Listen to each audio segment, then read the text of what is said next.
पूर्ण परमात्मा पाप कर्म दंड को भी काट सकता है।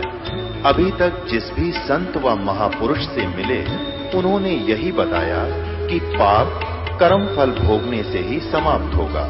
वो प्रभु कौन है जो पाप कर्म को काट देता है, वो काल के बंधन से छुड़वा देता है। उसका क्या नाम है, पूजा की विधि क्या है?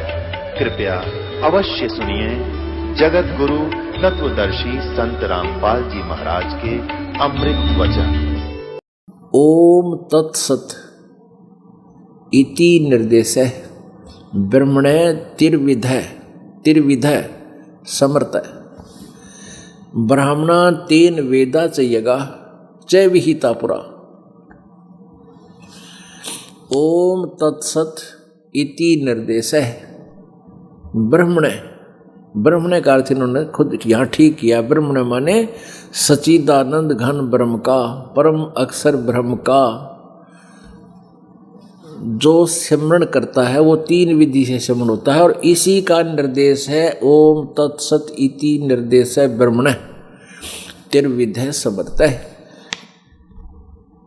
ओम तो ये ब्रह्म का है, और तत् ये तो सर्वब्रह्म का, सर्वब्रह्म अक्षर पुरुष, और ये है अक्षर पुरुष का तत्। ये सांकेतिक है, गुप्त है, और ये सत्य है, ये परम अक्षर ब्रह्म का। ये परम अक्षर ब्रह्म की शक्ति इससे मिलती है, ब्रह्म की शक्ति इससे मिलती है, और परब्रह्म यानी अक्षर पुरुष की शक्ति इस तत् सांकेतिक है। ये शब्द ये अलग है वो मंत्र, और ये सत्य भी गुप्त है, वो अलग मंत्र है। तो ये ओम और तत् मिलकर ये सतनाम बनता है 2 अक्षर का, ये तत् सांकेतिक है। तो ये सत्य और ये सत्य भी सांकेतिक है। फिर ये आपको दिया जाता है, ये दास आपको देगा, ये सारनाम समझो। तो तीनों मिलकर के फिर इनका अलग से जाप होता है। इन तीनों पहले ही सतनाम दिया जाता है, जिससे आपका इन दोनों मंत्रों की खूब भक्ति हो जाएगी। जब तीसरा नाम आपको दिया जाएगा ओम तत्सत इति निर्देश है ब्रह्मणे माने सच्चिदानंद घन ब्रह्म यानी परम अक्षर ब्रह्म, उस दिव्य परम पुरुष। ओम तत्सत इति निर्देश है, सच्चिदानंद घन ब्रह्म यानी ब्रह्मणे तिर्विध समर्थ है। इसकी 3 प्रकार से सेवन, 3 विधि है इसके सेवन करने की, और केवल इसका निर्देश है। अपने आत्माओं, अब गीता ज्ञान दाता वही है जो वेद ज्ञान दाता है। अब गीता जी अध्याय नंबर 4 के श्लोक नंबर 32 को देखें, और फिर 34 को देखिएगा। श्रीमद् भगवत गीता और श्री जयदाल गोविंद का इसका अनुवादक है। श्लोक नंबर 4 ना, अध्याय नंबर 4 का अब श्लोक नंबर, अब यहाँ से देखें। उस 32वें श्लोक को समझने से पहले अध्याय नंबर 4 के 25 से प्रारंभ करना पड़ेगा। इसमें क्या लिखा है कि दूसरे योगीजन यानी अन्य कोई तो अन्य योगीजन तो देवताओं के पूजन रूप यज्ञ का ही बड़ी भांति अनुष्ठान करते हैं। यज्ञ माने पूजा, देवे मन देवताओं की, यज्ञ माने साधना, धार्मिक अनुष्ठान यानी कोई तो देवताओं की ही पूजा रूप यज्ञ करते हैं, धार्मिक क्रियाएं। यज्ञ माने धार्मिक क्रियाएं, यानी कोई तो देवताओं की पूजा करता है, और अन्य यानी कई ब्रह्मग्नौ ब्रह्म ही अपना लगन लगाए रहते हैं। इसका अर्थ ये है, पर ब्रह्म नहीं, ओनली ब्रह्म। ये भी पढ़ लेंगे क्योंकि नागरी लिपि है, इसको पढ़ने में कोई समस्या हमें नहीं आएगी। अनुवाद करता जहाँ विचलित है हम इसको ठीक कर लेंगे। वो ब्रह्म साधना करते हैं, यज्ञ के द्वारा ही आत्मस्वरूप यज्ञ का हवन किया करते हैं। कोई आत्मचिंतन ही करता रहता है, और अन्य कान सरोतर आदि समस्त इंद्रियों को संयम रूप अग्नि में कान आदि को रोक लेते हैं, जो हवन किया करते हैं। दूसरे योगी जन शब्द आदि यानी केवल संयम को ही महत्व देते हैं, समस्त विषयों को इंद्रिय रूप अग्नि में हवन किया करते हैं। और 27 में दूसरे योगी जन इंद्रियों की संपूर्ण क्रियाओं को, संपूर्ण प्राणों की समस्त क्रियाओं को ज्ञान प्रकाशित आत्म संयम योग रूप अग्नि में ही स्वयं करते हैं, हवन करते हैं। यानी कोई केवल ज्ञान पर ही आश्रित है, बस जैसे केवल ज्ञान हो गया। और 28 में कई पुरुष यानी अन्य कई साधक द्रव्य संबंधी यज्ञ करने वाले, जैसे कि दान दे दिया, कि भंडारे कर दिए, कि कोई मंदिर का लठ गड़वा दिया, कहते वो इससे में मोक्ष मानते हैं। और कुछ ये हठ योग तपस्या करते रहते हैं, और दूसरे कितने ही कोई योग अभ्यास करते हैं, योगासन आदि करते हैं, इससे में मोक्ष मान लेते हैं। कितने ही साधक अहिंसावादी तीक्ष्ण व्रतों से युक्त, जैसे मुंह का पट्टी बांध कर नंगे पैरा घूमते हैं, इसी को मोक्ष मानते हैं। और यतनशील पुरुष स्वाध्याय रूप ज्ञान यज्ञ को करने वाले हैं। कुछ स्वाध्याय करते हैं, जैसे गीता जी का एक पाठ कर लिया, वो कोई गायत्री मंत्र का जाप कर लिया, 5 बार नमाज कर ली, कहते यहीं तक सीमित है। 29-30 में कहा है, और कितने ही योगी जन अपान वायु में प्राण वायु को, ये अपने श्वास उश्वास को सूक्ष्म करके ही इसी में इन्हें सोचने काफ़ी समय तक बिना श्वास लिए रह जाते हैं। इसे क्या लाभ होता है वो बात की बातें, ऐसे कुछ साधना करते हैं। वैसे ही अन्य योगीजन प्राण वायु में अपान वायु को हवन करते हैं। अन्य कितने ही नियमित आहार करने वाले हैं, कोई फल खावे है, कोई फूल खावे है, कोई जल दूध आहारी है, दूध पर रहता है। और कुछ प्राणायाम ही करके अपने शरीर को योग अभ्यास से ही अपने भक्ति को मानते। प्राणायाम प्राण यानी प्राणायाम पर आश्रित पुरुष प्राण और अपान की गति को रोककर प्राणों को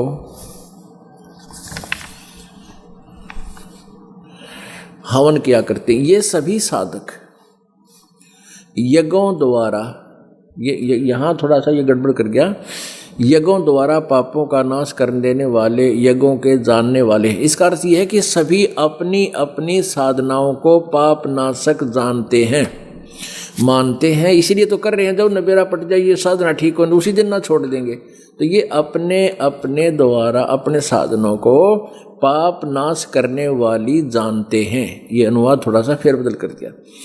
31 में ये है कि जो एक कुरुश्रेष्ठ यज्ञ से बचे हुए अमृत का अनुभव करने वाले योगीजन सनातन परब्रह्म परमात्मा को, सनातनम ब्रह्म, सनातन परमात्मा ही लिखना था, सनातन आदि परमात्मा को प्राप्त होते हैं। यज्ञ से बचे हुए अमृत का अनुभव करने वाले हैं। अब यहाँ इसका जो प्रमाण है, इसका बहुत कोड वर्डों में है ये, और इस समय इसकी व्याख्या अगर दास करने लगेगा तो लगभग 3 घंटे में जाके ये इतना कंसेप्ट क्लियर होगा आपका। लेकिन इसको फिर समय आने पर बताएंगे। अब इतना ही समझो कि जो सच साधना करते हैं, जो सही साधना करते हैं, जैसे हम प्रथम मंत्र आपको देते हैं, थोड़ा सा हिंट देता हूँ, उसकी कुछ भक्ति तो आपके यहाँ सांसारिक सुखों में खर्च हो जाती है, उससे भी कुछ बचती है, वो आपके आगे सहयोग देती है आगे चलने में, सतलोक अन्य भक्ति करने में। तो इस यज्ञ से यहाँ धार्मिक अनुष्ठानों में जो की हुई साधना है, उससे आपकी जो भक्ति, यहाँ का ऋण उतरने के बाद भी जो शेष बच जाती है, उसका यहाँ उसका अंतर है। क्योंकि काल का ऋण उतरने के बाद भी हमारी कुछ भक्ति हमारे पास शेष रह जाती है, तो वो उसके कारण हम फिर सतलोक जाते हैं। जब 3 मंत्र का हम जाप करते हैं, ओम तत्सत, तत् और सत्य सांकेतिक, तो उनमें से ओम और सत दूसरा मंत्र, उसकी हम कमाई यहाँ दे देंगे, और तीसरे मंत्र की हमारे पास बच जाएगी, वो हमें अमर करेगी सार नाम। और यहाँ विशेष इसका ये प्रमाण है लेकिन आगे चलते हैं। वो सनातन परमात्मा, सनातनम ब्रह्म, यानी उस सनातन परमात्मा जो सबसे वो परिभू यजुर्वेद अध्याय नंबर 40 के श्लोक नंबर 8 में उस कबीर मनीषी को परिभू स्वयंभू कहा है। यानी परिभू माने सबसे पहले प्रकट परमात्मा, सनातन ब्रह्म, स्वयंभू, स्वयं प्रकट होने वाला। तो यहाँ सनातन ब्रह्म को अमृत से, यज्ञ से बचे हुए अमृत का अनुभव करने वाले सनातन ब्रह्म, उस सनातन सबसे पहले परमात्मा प्रथम भगवान को प्राप्त करते हैं। और यज्ञ न करने वाले जो साधना करते ही नहीं, तो यह साधना करने वालों पुरुषों के लिए तो न तो ये संसार सुखदायी, मनुष्य लोक भी सुखदायी नहीं है, तो फिर परलोक कैसे सुखदायी होगा। अब 32 में कमाल कर दिया, चौथे अध्याय के 32 में। इस प्रकार और भी बहुत तरह के यज्ञ, जैसे अभी 25 से लेकर 31 तक आपने पढ़ा है, कहते इस प्रकार के बहुत प्रकार की तरह के, एवं माने अन्य बहुत प्रकार के यज्ञ। यहां लिख दिया इन्होंने, गलत अर्थ कर दिया, ब्रह्मण्य का अर्थ कर दिया वेद की, ब्रह्मण्य मुखे, ब्रह्मण्य मुखे, इन्होंने ब्रह्मण्य मुखे का अर्थ यहाँ गलत कर दिया। वाणी तो ठीक है, यह ब्रह्मण्य का अर्थ गलत कर दिया। ब्रह्मण्य का अर्थ लिखना था सच्चिदानंद घन ब्रह्म की वाणी में। अभी आपने 17वें अध्याय के 23वें श्लोक में जो देखा, ये देखिएगा, ये 17वें अध्याय के 23वें श्लोक में अभी अभी आपने तुरंत पढ़ा था कि ओम तत्सत इति निर्देश है ब्रह्मण्य त्रिविध समर्थ। ब्रह्मण्य का यहाँ अर्थ लेते हैं इन्हीं के शब्दों में, ओम तत्सत, यह ऐसे यह 3 प्रकार का सच्चिदानंद घन ब्रह्म, ये ब्रह्मण्य का अर्थ है सच्चिदानंद घन ब्रह्म, यानी परम अक्षर ब्रह्म, परम अक्षर ब्रह्म। यहाँ देखिए, फिर हम यहीं आते हैं। अब चौथे अध्याय का हम फिर देख रहे हैं, चौथे अध्याय का ये फिर 32वां मंत्र, ये यहीं पर है 32वां मंत्र। इस प्रकार और भी बहुत तरह के यज्ञ, यानी धार्मिक अनुष्ठान की जानकारी, धार्मिक क्रियाओं की जानकारी, ब्रह्मण्य मुखे सच्चिदानंद घन ब्रह्म की वाणी में, सच्चिदानंद घन ब्रह्म की वाणी में विस्तार से कहे गए हैं। वो कबीर वाणी में, कबीर वाणी में, उन सबको तू कर्म जान, यानी शारीरिक मन इंद्रिय और शारीरिक क्रियाओं द्वारा संपन्न होने वाले जान, और इस प्रकार जानकर उनके अनुष्ठान द्वारा तू कर्म बंधन से सर्वथा मोक्ष हो जाएगा। अब 33वें में क्या कहा है, ये 33वें में क्या कहा है ये देखिएगा। हे परंतम अर्जुन, द्रव्य में यज्ञ की अपेक्षा ज्ञान यज्ञ अत्यंत श्रेष्ठ है। कहते तू बिना सोचे समझे कोई धन व्यय कर देते हो धार्मिक अनुष्ठानों पर, उसकी बजाय सबसे पहले तू ज्ञान समझ, यो ज्ञान यज्ञ श्रेष्ठ है। यानी सबसे पहले तू तत्वदर्शी संतों का सत्संग सुने, उस ज्ञान न समझ, और फिर 2 पैसे ला दो ठीक ठिकाने लगेंगे, लाभ भी देंगे। हे परंतम अर्जुन, द्रव्य में यानी जो धन से होने वाली धार्मिक क्रियाएं हैं, उसकी अपेक्षा ज्ञान यज्ञ श्रेष्ठ है। यानी वैसे अंधाधुंध की को मंदिर बनवा दिया, कि कोई और कुछ धर्म भंडारे कर दिए हैं, तो इस तरह के व्यय धन लाने पहले तू ज्ञान यज्ञ श्रेष्ठ है। यानी ज्ञान यज्ञ तत्व ज्ञान सुने, और यावन मात्र संपूर्ण कर्म, यानी सभी कर्म ज्ञान में समाप्त हो जाते हैं। जो आंख मीच के मनमाना आचरण करते हो, वो ज्ञान जब संपूर्ण ज्ञान हो जाएगा, फिर ये सब मिट जाएंगे, ठीक ठिकाना तेरी बुद्धि तेरा मन लग जाएगा। जैसे तो इस प्रकार फिर 34वें चौथे अध्याय के 34वें श्लोक में कहा है उस ज्ञान को, ओहो, सच्चिदानंद घन ब्रह्म की वाणी में जो ज्ञान है, ज्ञान यज्ञ है, उस ज्ञान को, ओहो, उस ज्ञान को सच्चिदानंद घन ब्रह्म यानी परम अक्षर ब्रह्म कबीर देव की वाणी में जो ज्ञान लिखा गया है, उस ज्ञान को तू तत्वदर्शी ज्ञानियों के पास जाकर समझ, जो गीता ज्ञान से भिन्न है, समझ। उनको भली भांति दंडवत प्रणाम करने से, तत्वदर्शी संतों को उनकी सेवा करने से, कपट छोड़कर और कपट छोड़कर सरलता पूर्वक प्रसन्न करने से वे परमात्म तत्वदर्शिन यानी तत्वदर्शी संत, परमात्म तत्व को भली भांति जानने वाले यानी तत्वदर्शी संत तुझे, वो ज्ञानी महात्मा, तत्वदर्शी ज्ञानी महात्मा तुझे तत्व ज्ञान का उपदेश करेंगे। अपने आत्मा ये स्पष्ट हो गया कि पवित्र वेदों में पवित्र गीता जी, जो कि हमारे एथेंटिक सदग्रंथ हैं, पवित्र चारों वेद, पवित्र गीता जी और पवित्र सच्चिदानंद घन ब्रह्म की वाणी यानी कबीर वाणी, उसमें जो वे ऑफ वर्शिप है उसी से हमारा मोक्ष होगा, उसी के जाप से, उसी मंत्रों से हमारा लाभ होगा। जैसे आज सत्संग जो प्रारंभ हुआ इसी विषय में था, वह है कि जैसे हमने सबसे पहले ये निर्णय करना है कि जो साधना हम कर रहे हैं, जिन मंत्रों का हम जाप कर रहे हैं, ये कहीं मनमाना आचरण तो नहीं है। इसको कहाँ से निर्णय करें, इसका कहाँ से इनको समझें? तो उसके लिए सदग्रंथ और उन महापुरुषों ने जिन्होंने परमात्मा का साक्षात्कार हुआ, जिन्होंने भगवान को पाया, उन संतों ने कौन से मंत्र जाप किए थे। इन सब का जब एकीकरण हो जाएगा तो फिर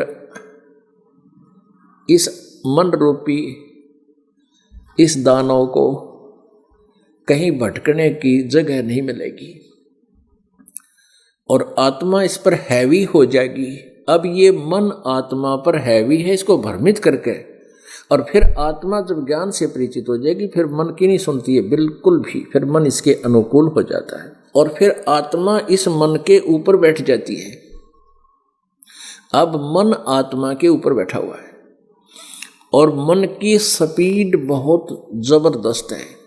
जब आत्मा इसके ऊपर बैठ जाएगी, इस ज्ञान से दृढ़ हो जाएगी, तो फिर इसकी रेल बना देगी, फिर इसी से भजन कराओगे। ये इतना डट कर भजन करवाओगा, इसे फिर ये बकवाद नहीं करेगा, इधर उधर हमें घसीटेगा नहीं। तो इसका ये एक ट्रीटमेंट है मन को सेट करने का। तो इस प्रकार हमने वो साधना करनी पड़ेगी। तो इन्हीं मंत्रों का जाप उन महापुरुषों ने किया है जिन्होंने परमात्मा पाया। उनमें से कौन कौन है वो पुण्यात्मा, वो श्रेष्ठ आत्माएं? आदरणीय धर्मदास जी, आदरणीय मलुकदास जी, आदरणीय दादूदास जी, आदरणीय नानक साहिब जी, आदरणीय गरीबदास साहिब जी, आदरणीय घीसा दास साहिब जी। ये आधा दर्जन महापुरुषों के पवित्र नाम तो दास को याद है,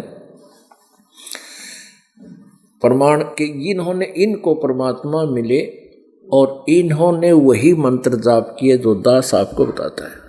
अपने आत्मा मान लीजिए किसी व्यक्ति को, भगत को, श्रद्धालु को दास की पुस्तक पढ़ने से और इस दास के द्वारा दिए गए इस वचनों को सुनने का सौभाग्य मिल गया और उन्होंने इन नामों का, क्योंकि हम तकरीबन इनका 2 नामों का सतनाम वाले 2 अक्षर के नामों का तो हम रह कर दायां बायां करके निर्णय कर ही देते हैं, स्पष्ट भी कर देते हैं। लेकिन इनको आदेश अगर वो खुद जाप करने लग जाएंगे उनको कोई लाभ नहीं होगा, स्वयं जाप करेंगे। इस दास से आदेश लेकर ही और उसकी विधि बताई जाएगी कैसे जाप होता है। या अनधिकारी से जाप ले ये नाम लेकर जाप करोगे तो भी व्यर्थ होगा। जैसे एक अपॉइंटमेंट लेटर होता है बच्चे की नौकरी नियुक्ति का, उसमें 5-7 पंक्तियां होती हैं। You are here by appointed for the post of such and such, your salary will be such and such. और नीचे उसके टर्म एंड कंडीशन लिखकर नीचे वो अधिकारी साइन कर देता है।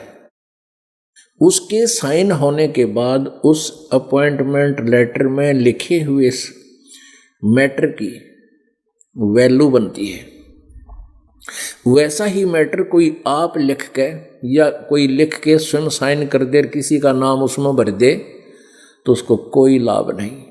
तो ऐसे जो अनधिकारी है उनसे मंत्र जाप अगर ये भी कोई दे रहा है तो वो व्यर्थ है। वर्तमान में 21 ब्रह्मांड में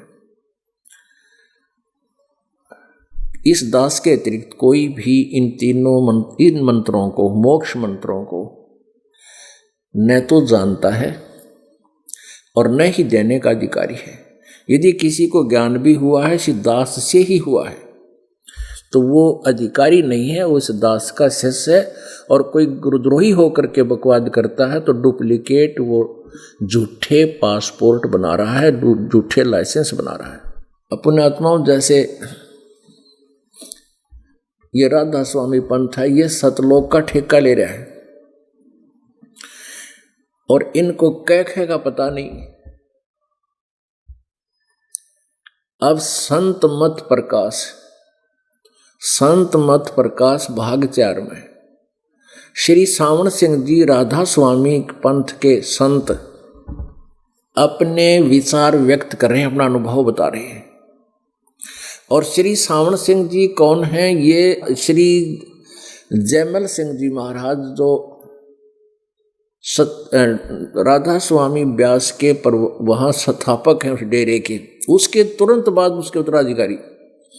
और सावन सिंह जी के सस्ते सच्चा सौदा के संस्थापक श्री खेमा मल जी उर्फ बिलोचिस्तानी शाह मस्ताना जी।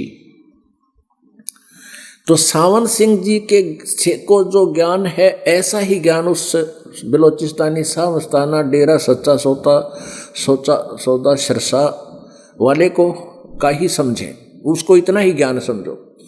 और वहीं से जगमाल वाली एक ब्रांच गई है सिरसा जिले में। तो इन कहते हैं एक परखी में पूरी बोरी का पता लग जाता है। एक परखी मार लेना व्यापारी, उसमें एक लोहे की एक उसमें घसो देता है छुरी सी और उसमें से कुछ कणक निकल आती है, उससे देख लेता है इस बोरी में किसा माल है। तो समझदार को नो संकेत बहुत होता। अब गुरु ग्रंथ साहिब जो है ये गुरु नानक देव जी की जो वाणी है वो महला पहला की है। और महला पहला की वाणी गुरु नानक देव जी की है जो उनको परमात्मा मिला था, उनको भगवान का साक्षात्कार हुआ। और जो मंत्र परमात्मा ने उनको बताए फिर वही मंत्र उन्होंने अपने यहाँ बताए। तो वो मंत्र गुरु ग्रंथ साहिब में लिखे। और सावन सिंह जी गुरु ग्रंथ साहिब का ही समर्थन दे करके और अपने अज्ञान को स्पष्ट कर रहे हैं। ये देखना, हजूर महाराज सावन सिंह जी के सत्संगों का संग्रह संत मत ये 4 भाग है। राधा स्वामी व्यास सत्संग व्यास, ये कहाँ से निकला है?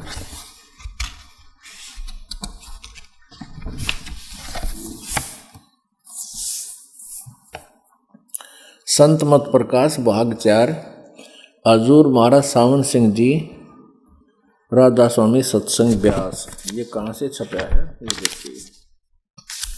प्रकाशक हैं सेवा सिंह सेक्रेटरी राधा स्वामी सत्संग व्यास, डेरा बाबा जयमल सिंह, जिला अमृतसर, पंजाब।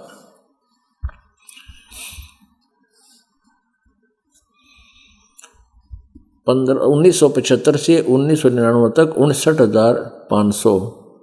2002 में ये 15,000 छपी है।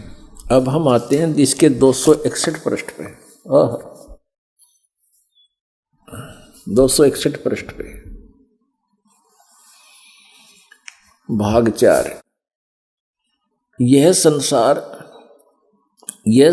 क्षर है, सर्वनाश नाशवान है। जो अक्षर है वह ब्रह्म है।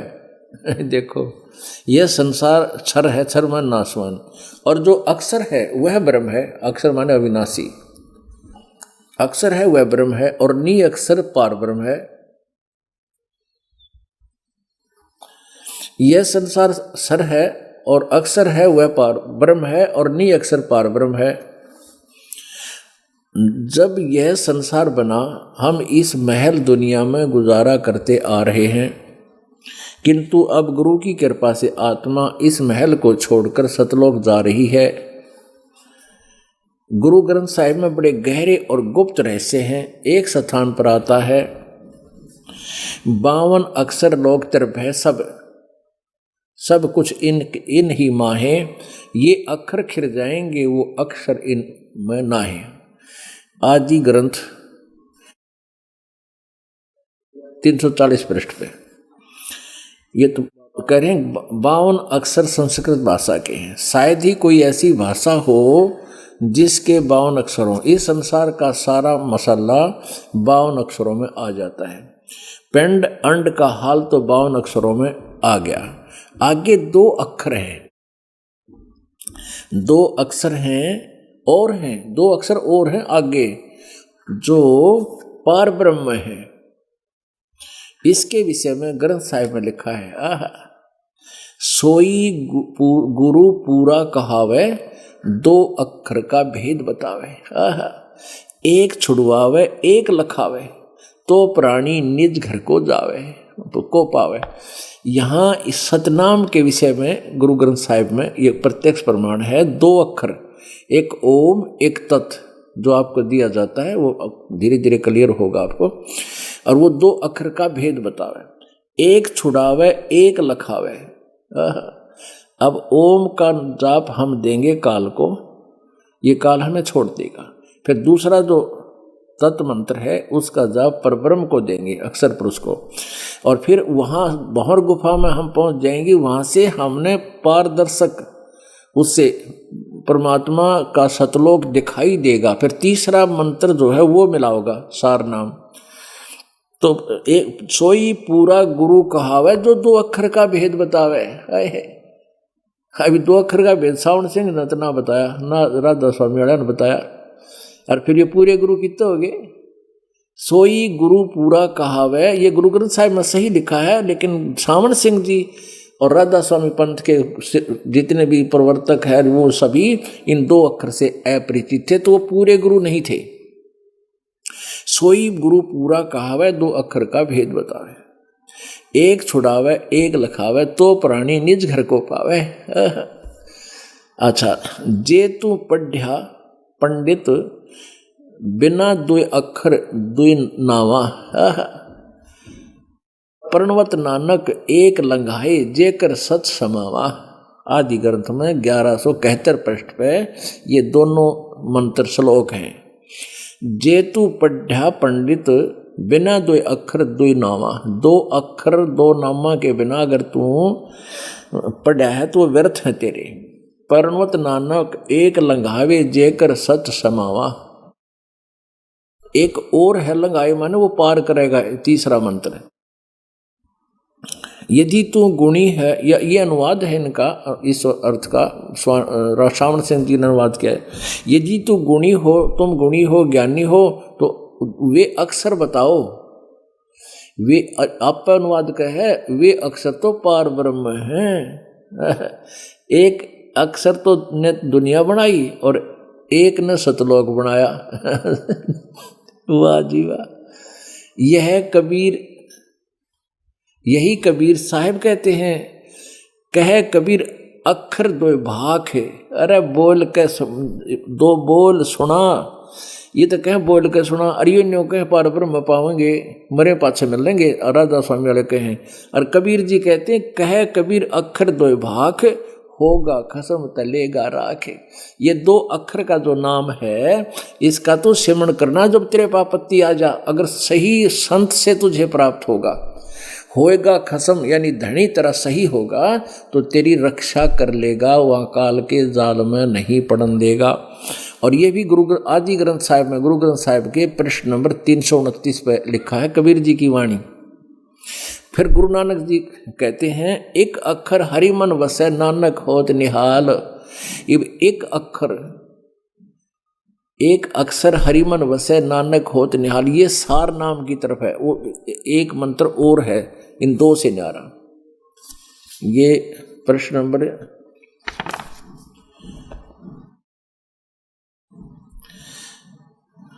ये आदि गुरु साहिब के 4747 में। एक स्थान पर फिर गुरु साहिब कहते हैं गुरु नानक जी, वेद कतेब सिमरत सब सासत इड पढ़्या मुक्त न होई, एक अक्षर जो गुरुमुख जापै। देख लो इनकी अकल राजा स्वामी आने की। गुरु ग्रंथ साहिब तो स्पष्ट कह रहे हैं नानक जी कि एक अक्षर जो गुरुमुख जापै यानी पूरे संत से लेकर उसका जाप करना है, वो तीसरे नाम का एक अक्षर का भी। 38 की निर्मल सोई। अरे ये नो क्यों आगे मिल लेंगे पार ब्रह्म में, टट्टू मिल लेंगे बड़े पार ब्रह्म में, इतने भूत बने पाओगे। अब यहाँ जाप करना हमने, और ये सब एक अक्षर जो गुरुमुख जाप है, 2 अक्षर अलग और ये तीसरा अलग है एक। ये क्या कहे हैं देखना इनका अनुवाद, इसका अनुवाद कर रहे हैं ये सावण सिंह जी। यह वह अक्षर आपके अंदर है, वह अक्षर, और पार ब्रह्म में जाकर मिलेगा। थारा गजब, ये चौड़े में झूठ बोल रहे। अब गुरु ग्रंथ साहिब में गुरु नानक जी कह रहे हैं एक अक्षर जो गुरुमुख जाप है, जो जाप करे वो तो गुरु जी देगा और जाप करेगा, वो तीसरे नाम का भी जाप करना है। अभी ये नो कहे वह अक्षर आपके अंदर है और पार ब्रह्म जाकर मिलेगा। तरह के जो यह धर्म हमारा धर्म नहीं, ये जात हमारी जात नहीं, ये देश हमारा देश नहीं। ये लतीफे, ये बीजक की बात कहें, बीजक ना ये हाथ, ये पृथ्वी डोबन उतर कह मीठी बात। ये ऐसे श्लोक सुना के बूढ़े आदमियों को भ्रमित कर रहे हैं। हमारा देश सचखंड है, हमारी जाति सतनाम है। ये देखो कि बंटन लाग रहे हैं। हमारा धर्म सत्य पुरुष है। यह पराया देश छोड़कर आत्मा अपने देश को जा रही है। अब आत्मा इस पुराने महल को जिसमें लाखों जन्म रही छोड़कर सतनाम में जा रही है। अब सतनाम में जा रही है। सतनाम स्थान बताओ, ये सतनाम ने, सतलोक में भी सतनाम कहेंगे। देखो अब देखो, अंदर शब्द के दर्जे हैं, ओम शब्द और सोहम शब्द और सत शब्द। अपने आत्माओं, ये परमात्मा कबीर जी के ज्ञान को इन्होंने खोजा भी है, पढ़ा भी है, लेकिन समझ नहीं सकते। गुरु बिन काहु न पाया ज्ञाना, जो थो था वो छड़े किसाना। गुरु बिन वेद पढ़े जो प्राणी, समझे न सार रहे ज्ञानी। यानी कबीर जी का जो सूक्ष्म वेद कबीर वाणी है, इन्होंने इनको पढ़ा भी है, उसमें से ये मंत्र भी इन्होंने ढूंढे हैं, लेकिन स्वयं इनका जाप भी नहीं कर सकते, ना बता पा रहे हैं, और इसका अनुवाद भी गलत करके कहते अंदर यानी शरीर में शब्द के दर्जे हैं, ओम शब्द, सोहम शब्द और सत शब्द। आत्मा दर्जे के अनुसार अपने असली मकसद वाली भाव असली देश को जा रही है।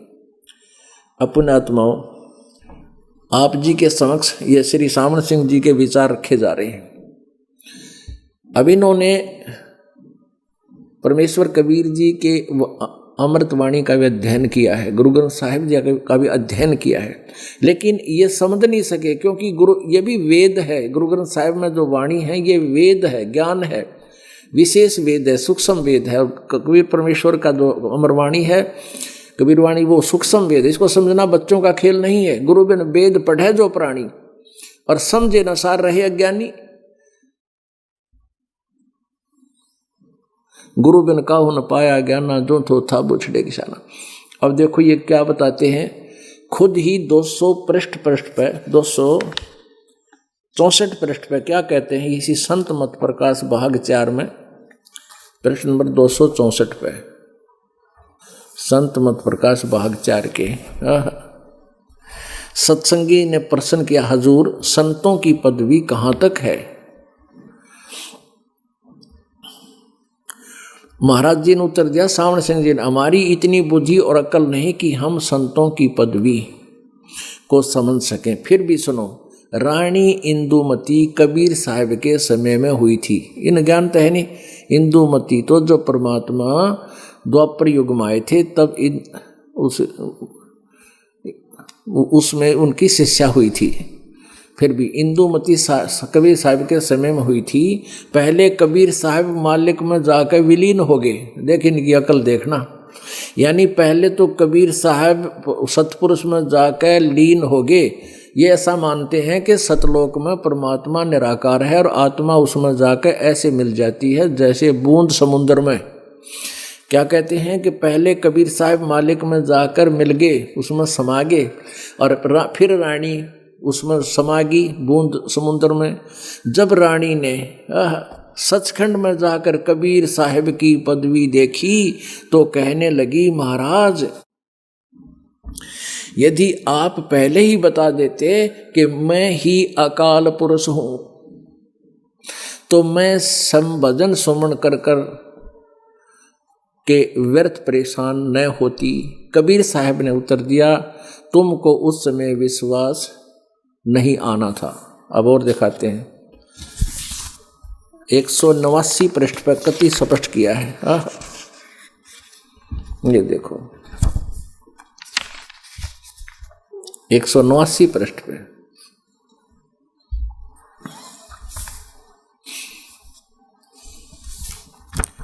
इसी तरह रानी इंदुमती थी। जब उसको कबीर साहब सचखंड में ले गए तो उसने वहां जाकर देखा कि कबीर साहब ही सत्य पुरुष हैं। आप पे लिख रहे हैं, देखो ये। और फिर भगवान निराकार बता, सचमुच सच्चाई यही है कि कबीर साहब भगवान हैं, सत्य पुरुष हैं, पूर्ण परमात्मा है। तो इसी तरह रानी इंदुमती थी। जब उसको कबीर साहब सचखंड ले गए तो उसने वहां जाकर देखा कि कबीर साहब ही सतपुरुष हैं। कहती है, हाय हाय, अगर आप मुझे इतना बता देते कि मैं ही सत्य पुरुष हूं तो क्या मैं आपकी सेवा न करती। कहते हैं, तुझे विश्वास नहीं आता, अब तू यहाँ आ गई है तो तेरी मर्जी कह ले। अपने आत्माओं कहते हैं, चोर चुरावे तूंबड़ी, चोर चुरावे तूंबड़ी और गड्ढे पानी में, वह गड्ढे वह ऊपर आवे, सच्चाई छनी ना। इनका अपना सिद्धांत तो ये है, इनका अपना सिद्धांत तो ये है कि यहाँ परमात्मा ऊपर सतलोक में निराकार है, प्रकाश ही प्रकाश है, और आत्मा का मोक्ष ऐसा मानते हैं ये राधा स्वामी धन धन सतगुरु वाले कि वहाँ जाकर आत्मा परमात्मा में समा जाती है, जैसे बूंद समुद्र में लीन हो जाता है।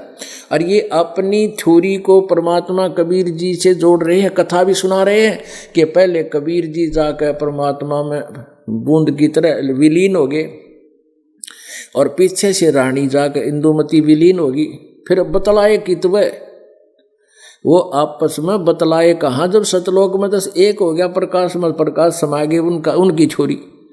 वो फिर आपस में उन कबीर साहब को देखा कैसे, वहाँ देखा तो साकार है वो, और वो रानी भी साकार न्यारी है जो बात कर रही है।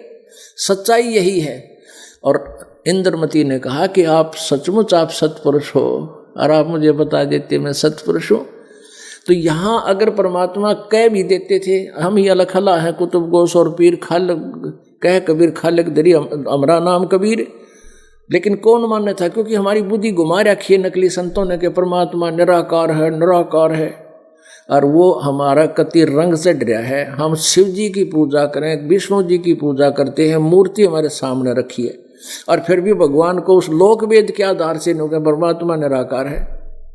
देख किसी अकल थी, बालक जैसी बुद्धि हमारी बना रखी अन्याड़ी अज्ञानी संतों ने।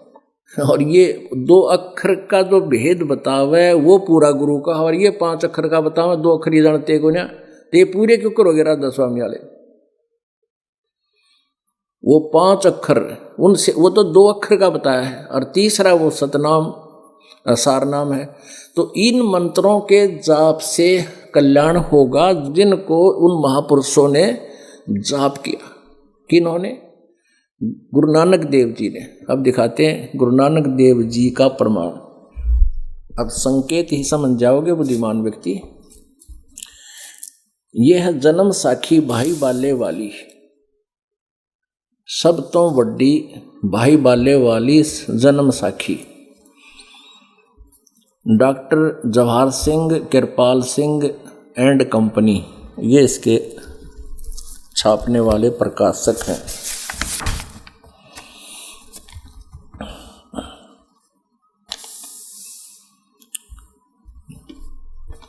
ओम सतगुरु प्रसादी। ई जन्म साखी अज तक छप्पन चुकियां नालों वड्डी है, सब तो वड्डी ते पुरातन है, पुरानी पहले वाली भाई बाले वाली जन्म साखी श्री गुरु नानक देव जी दी। आगे देखो, प्रकाशक हैं doctor Jawahar Singh Kripal Singh and company. प्रकाशक पुस्तकां वाले गली नंबर 8 बाग रामानंद अमृतसर से ये प्रकाशित है। इसके 547 पृष्ठ पे हम चलते हैं। 547 पृष्ठ पे ये देखिएगा।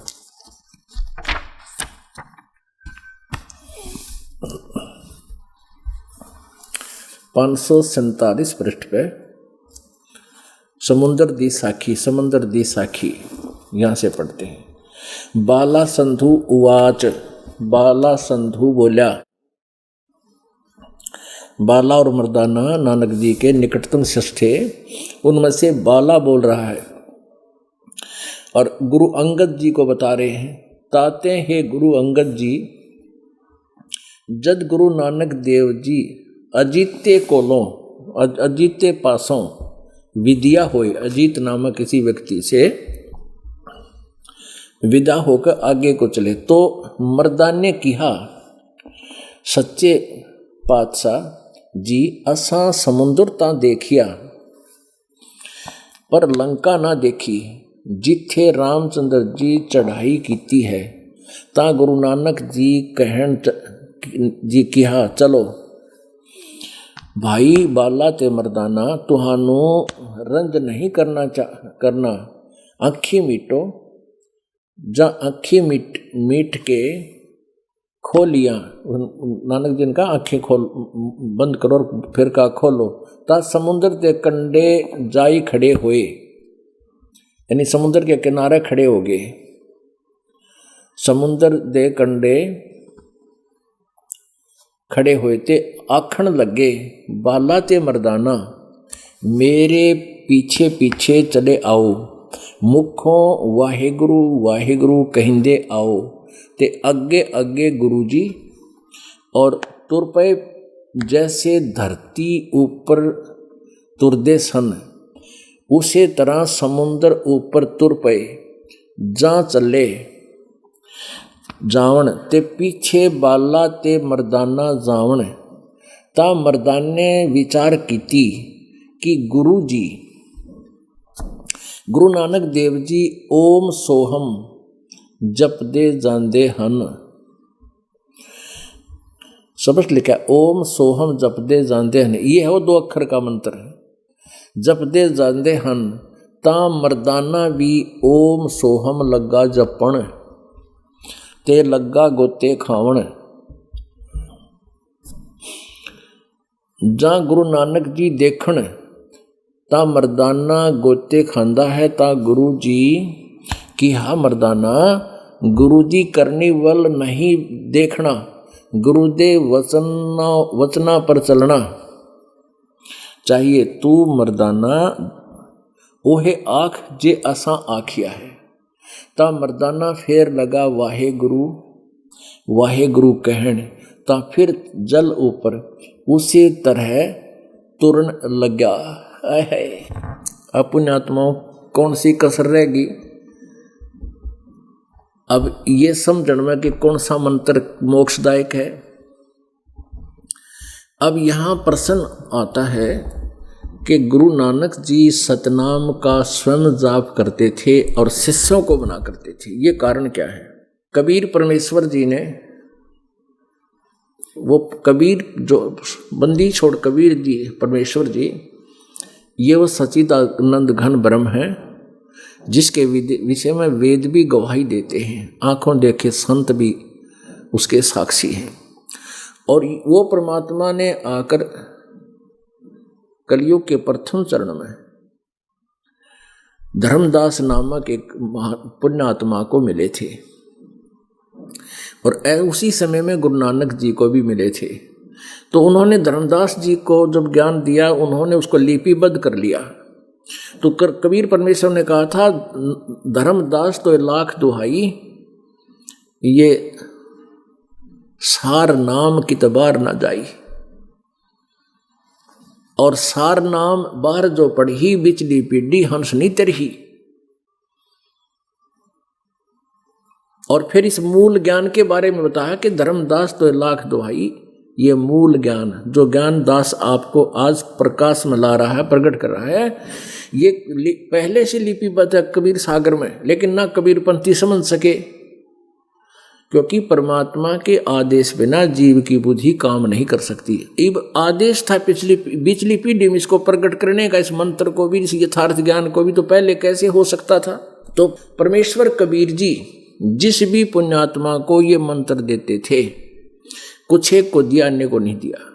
जैसे ऋग्वेद मंडल नंबर 9 सूक्त नंबर 86 मंत्र नंबर 26-27 और मंडल 9 सूक्त 82 1 2 3 मंत्र में, और मंडल नंबर 9 सूक्त नंबर 20 मंत्र 1 में, और भी बहुत से मंत्रों में वेद में कहा है कि वो परमात्मा सतलोक से बहुत तीव्रगामी चलने वाली गति से तीव्रगामी होकर अपनी प्यारी आत्मा श्रेष्ठ पुरुष को मिलता है, अच्छे भगत को मिलता है, और उसको फिर अपने यथार्थ भक्ति विधि और ज्ञान से परिचित कराता है। तो उन्हीं में से ये महापुरुष हैं जो परमात्मा सतलोक से चल कर आए थे, जिनको मिले थे संत गरीबदास जी को, संत नानक जी को, और संत धर्मदास जी को, मुलुकदास जी को, संत दादू साहब जी को, संत गीसा दास जी को, इन सब को वो मिले थे और इनको यही मंत्र दिए थे। लेकिन इनको आगे प्रतिज्ञा करवा दी थी कि तुम इस मंत्र को किसी को नहीं देना, ना बताना, और तुम स्वयं इसका मंत्र का जाप करके अपना कल्याण करा लेना। इस मूल ज्ञान को इस बिचली पीढ़ी, अब बिचली पीढ़ी है, प्रथम पीढ़ी थी 600 वर्ष पहले, और ये बिचली पीढ़ी है। अब ये हजारों वर्षों तक ये यथार्थ ज्ञान, यथार्थ भक्ति रहेगी, इसमें कोई मिश्रण नहीं हो पाएगा। लास्ट में फिर भक्ति योग प्राणी कलयुग में नहीं रहेंगे। जो इस समय में भी पार नहीं हो सके वो बहुत निकम्मी आत्मा होंगी, फिर उनको भक्ति की आवश्यकता ही नहीं समझते भगवान। तो इसलिए लास्ट की जो कलयुग की पीढ़ी होगी, अंतिम पीढ़ी, वो व्यर्थ होगी। ये बिचली पीढ़ी करीम है, और अब जिनका मनुष्य जीवन है वो बहुत पुण्यात्मा है, और मनुष्य जीवन में भी जिनको भक्ति मिल गई यथार्थ, उनका तो कहना ही क्या है। तो यहाँ नानक साहिब जी अपने से मर्दाना को कह रहे हैं कि जो नाम मैंने तुझे कहा वाहेगुरु वाहेगुरु, तो इतना ही जाप करो, ये मंत्र मत जाप करना, क्योंकि परमात्मा का आदेश था कि ये बताना नहीं, तुम जाप करो, अपना कल्याण करा लो। और वो इसलिए उनके माध्यम से लिखवा गए कि मैं ये जाप करता था, प्रमाण हो, जो आज हमारे लिए एक अनमोल ज्ञान हो गया और हमारे को दृढ़ता मिली। इसी प्रकार धर्मदास जी को परमात्मा ने यही मंत्र दिया था 2 अक्षर का। धर्मदास जी की को ज्ञान देते समय कबीर सागर में लिखा है, धर्मदास ने लिपिबद्ध किया है कि ओहम सोहम ओम सोहम शब्द प्रकाशा, सतनाम, ये सतनाम है। तो इस 2 अक्षर से धर्मदास जी ने जाप किया। और गरीबदास साहब जी कहते हैं, राम नाम जप कर थर होई, ओहम सोहम मंत्र दोई। राम का नाम ये 2 अक्षर का मंत्र है, और ये पूरे गुरु के बिना अधिकारी के बिना इसका जाप यदि कोई करे भी उसको कोई लाभ नहीं होगा। अब कहते नामा छिपा ओम तारी, पीछे सो हम भेद बिचारी, सार शब्द पाया जद लोई, आवागमन बहुर ना होई। नामदेव जी छिपी जाति में थे, बड़े महान आत्मा थे। पहले वो केवल ओम नाम का जाप करते थे। ओम नाम के जाप से उसमें उनमें इतनी सिद्धि आ गई थी कि उन्होंने पत्थर को दूध पिला दिया, मंदिर को भी फेर दिया, उसका मुंह भी इधर कर दिया, एक मरी हुई गाय को भी जीवित कर दिया था। तब परमात्मा उस प्यारी आत्मा को मिले थे नामदेव जी को, और नामदेव जी ने भी फिर यही प्रमाण दिया। फिर उसको सतनाम दूसरा मंत्र भी दिया, और फिर तीसरा मंत्र दे करके सार नाम देकर उनका कल्याण किया था। कहते हैं नामा छिपा ओम तारी, ओम तारी माने उसकी लौ लाग रही थी, ओम मंत्र से ऊपर कोई मंत्र नहीं मानना था। और पीछे सो हम भेद बिचारी, जो परमात्मा मिले संत रूप में उनको आकर के, और उनको फिर सही यथार्थ ज्ञान दिया। ओए होए, और सार शब्द पाया जद लोई, आवागमन बहुड़ ना होई। अब गरीबदास साहिब जी कहते सोहम ऊपर और है, सत्सुकृत एक नाम, सब हंसों का वंश है, नहीं बस्ती ना गांव में। कहते सोहम के यूं भी और एक मंत्र है, उसके बिना मोक्ष नहीं हो सकता। अपनात्माओं सतनाम में 2 अक्षर हैं, और 2 अक्षर की यूं समझ लो जैसे हमने पृथ्वी, नीचे जल है, पृथ्वी में जल प्राप्त करना है, उसके लिए हमने हैंड पंप लाना है। तो हैंड पंप जो लगाने के लिए प्रोसीजर है, उसमें बोकी मारी जाती है, पाइप नीचे लोअर की जाती है, और जल तक वो बोकी और पाइप पहुंचगी। ये तो सतनाम का काम समझ लो कि उस बोकी ने, बोकिया मारे, वो यंत्र सा होता है लोहे की पाइप सी, उसको ऐसे धरती मारते रहते हैं, मिट्टी बाहर निकालते रहते हैं, और पाइप जो होती हैं हैंडपंप की, उसको नीचे लोअर करते रहते हैं, नीचे को सरकाते रहते हैं पृथ्वी में, और जब वो जल तक पहुंच जाती है, बोकी और पाइप का काम वहाँ फिनिश हो जाता है। फिर उसके ऊपर एक मशीन बांधी जाती है, मशीन हैंड पंप बोलते हैं उसको। उस हैंड पंप को उसको लगाकर फिर उसकी फिर सिमरण, उसका फिर प्रोसीजर, उसको हिलाया जाता है, तब जल मिलता है। तो सतनाम से आप इसका सिमरण करने के लिए आपको दिया जाता है कि आप जितना सिमरण करोगे उतना ही निकट पहुंचोगे प्रभु के। और जब आपका जल, आपकी पाइप अर्थात आपकी सतनाम की कमाई इतनी हो जाएगी कि आप पर वो सारनाम दिया जाए, आपका मशीन बांध दी जाए ताकि वो हैंडपंप से फिर जल निकल सके, तब वो सारनाम दिया जाएगा। सारनाम मशीन समझ लो ऊपर की हैंडपंप की, और यह सतनाम है बोकी और पाइप, ये प्रोसीजर। तो ये बोकी और पाइप आपको जल्दी ही दे दिया जाता है। 4 महीने के उपरांत सतभक्ति आप करोगे सतन पहले मंत्र की, उससे तो फिर सारनाम आपको दिया जाएगा। जैसे कोई हैंडपंप लाने वाला मिस्त्री है, मैकेनिक, और उसमें बोकियां मार रहा है, चल रहा है, और कोई घरवाला कहता भी बांध दे इसकी मशीन, लगा दे मशीन इस पर जल्दी, वो नहीं लगाएगा। वो तो उसी समय लगाएगा जब उसको कॉन्फिडेंस हो जाएगा कि अब मशीन लगानी चाहिए, अब पहुंच गई ठीक ठिकाने पाइप। तो सारनाम आप कहते रहना, ये दास उसी समय आपको देगा जब आप देने योग्य हो जाओगे। तो सारनाम फिर मिलेगा, तब भगवान मिलेगा, और फिर आपको परमात्मा प्राप्ति कराई जाएगी। सारनाम दिए पाछे अपने आत्मा परमात्मा के पाने के लिए ऋषियों ने हजारों वर्षों तक गोडे रगड़े और कुछ हासिल हुआ नहीं।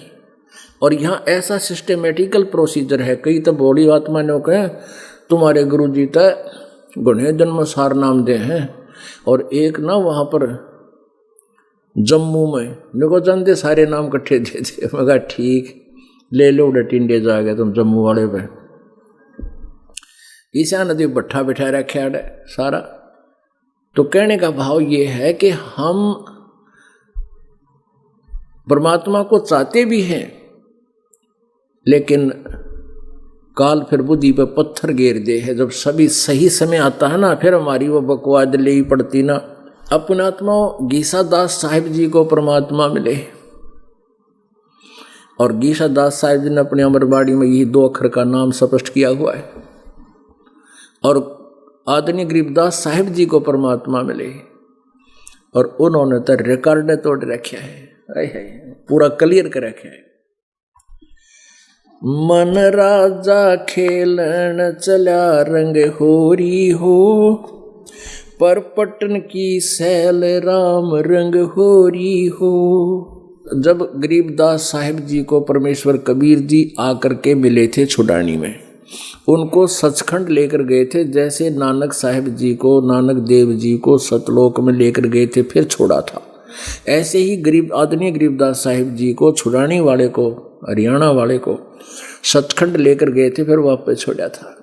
फिर उसके बाद जब त्योहार आते थे तो गरीबदास जी की कोई रुचि यहाँ के किसी भी झूठे सुख में नहीं होती थी। तो कुछ गांव वाले आकर के कहते थे, आओ महाराज होली खेलांगे।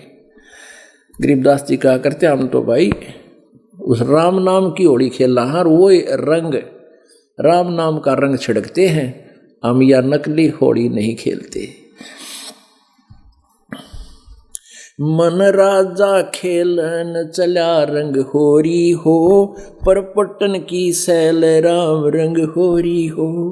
पावन अटके पपील के रंग होरी हो, ये पंडित लादे बैल राम रंग होरी हो। जावा महल कबीर का रंग होरी हो, राई न ठहरावे राम रंग होरी हो। पानी पवन न संचरे रंग होरी हो, चंद सूरज नहीं जावे राम रंग होरी हो। 4 वेद पंडित पढ़ा रंग होरी हो, 52 अक्षर लेख राम रंग होरी हो। वो अक्षर या मैं नहीं रंग होरी हो, रह शेष के शीश राम रंग होरी हो। अब जो इस मंत्र है ना, सतनाम में 2 अक्षर है, एक अक्षर तो ओम है और दूसरा 2 मंत्र है। कहते ये किसी भी इन संस्कृत किसी भी सदग्रंथ में नहीं है, कबीर वाणी ने छोड़ के, सच्चिदानंद घन ब्रह्म की वाणी ने छोड़ के, वो दूसरा मंत्र किसी वाणी में। परमा कहते हैं, सो हम शब्द हम जग में लाए, सार शब्द हम गुप्त छुपाए। ओए होए, कहते हैं सोम शब्द कबीर जी कहते हैं परमेश्वर जी के हम ही लाए यहाँ पर ये अनमोल रतन, और फिर भी सार शब्द हमने गुप्त छिपाए। वो सार शब्द ये दास देगा। कहते हैं 4 वेद पंडित पढ़ा रंग होरी हो, ये 52 अक्षर लेख राम रंग होरी हो। वो अक्षर या मैं नहीं रंग होरी हो, रह शेष के शीश राम रंग होरी हो। ये मंत्र जो है दूसरा मंत्र, ये तो हम लाए थे, ये तुम्हारे इन किसी सदग्रंथ में आपको नहीं मिलेगा। और ऐसा ही है, यो कागज कलम कलेश है रंग होरी हो, शाही का नहीं काम राम रंग होरी हो। देही माहे विदे है रंग होरी हो, बिन ही रसना रटर नाम राम रंग होरी हो। बिन रसना, बिना जीव के, श्वास ओ श्वास से।